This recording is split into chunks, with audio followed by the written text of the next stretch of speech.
क्या आपको याद है जब हमारे स्कूल में रिपब्लिक डे का सेलिब्रेशन होता था? उसके पहले दिन हम अपनी यूनिफॉर्म मम्मी से वॉश करके प्रेस कर लेते थे।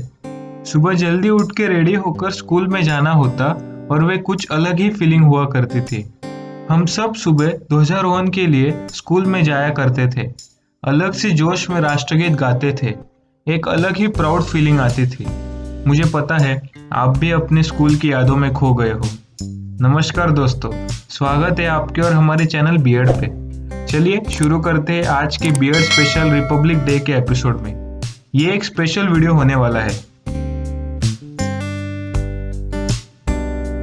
सबसे पहले थोड़ा इतिहास जान लेते हैं। जैसे कि हम सबको पता है कि भारत पर अंग्रेजों का राज हुआ करता था। बहुत सारे protest, fights, sacrifices, non cooperation movements के बाद हमें आज़ादी मिली 15 अगस्त 1947 को। लेकिन बस आज़ादी मिलना ही सब कुछ नहीं होता एक देश चलाने के लिए। Set of rules and laws भी होने चाहिए। इंडिपेंडेंस के तुरंत बाद laws modified colonial government of India act 1935 के अनुसार 9 दिसंबर 1947 में एक कॉन्स्टिट्यूशन असेंबली आयुक्त की गई, जिसके चेयरमैन डॉक्टर बाबा साहेब अम्बेडकर थे।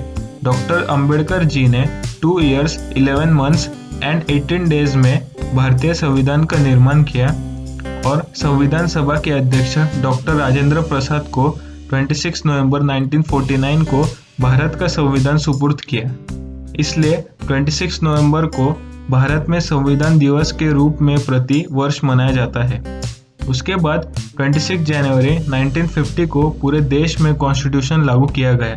इसलिए हम 26 जनवरी को रिपब्लिक डे सेलिब्रेट करते हैं। दोस्तों, हमारी कॉन्स्टिट्यूशन इतनी अच्छी तरीके से बनाई गई है कि it's nearly impossible to overturn the democracy in our country. ये एक बहुत ही बड़ी बात है एक कंट्री के लिए। कॉन्स्टिट्यूशन सबसे सुप्रीम है अपने देश में। सिंपल भाषा में अगर एक्सप्लेन करना हो तो कॉन्स्टिट्यूशन एक डॉक्यूमेंट है जिसमें structure, procedures, powers and duties of government institutions, sets out fundamental rights, directive principles and duties of citizens, ये सब है। क्या आपको पता है इंडिया का कॉन्स्टिट्यूशन दुनिया का सबसे बड़ा कॉन्स्टिट्यूशन है? इंडिया का कॉन्स्टिट्यूशन कई और कंट्रीज के कॉन्स्टिट्यूशन से इंस्पायर्ड है, जैसे कि parliamentary government, concept of single citizenship, rule of law, the legislative speaker and their role, legislative speaker, ये सब लॉज यूनाइटेड किंगडम के कॉन्स्टिट्यूशन से इंस्पायर्ड है। Bill of rights, federal structure of government, electoral college, independent judiciary and separation of power, judicial review, president as commander in chief of the armed forces, equal protection under law, ये सब laws United States of America के constitution से inspired है। Directive principles of state policy, ये law Ireland के constitution से inspired है। और freedom of trade between states, ये ऑस्ट्रेलिया के कॉन्स्टिट्यूशन से इंस्पायर्ड है। Few facts about Indian constitution. India की कॉन्स्टिट्यूशन दुनिया की सबसे बड़ी कॉन्स्टिट्यूशन है, जिसमें 25 parts containing 448 articles and 12 schedules है। Father of Indian constitution doctor Baba Saheb Ambedkar was ready to burn it on 2nd September 1953 while debating how a governor in a country should be invested with more powers. Dr. Baba Saheb Ambedkar argued strongly in favor of amending the constitution. हमारा constitution originally Hindi और English में लिखा गया था।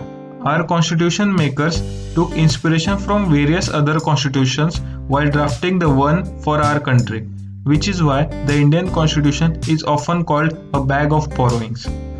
Constitution के बारे में बहुत कुछ है बोलने के लिए।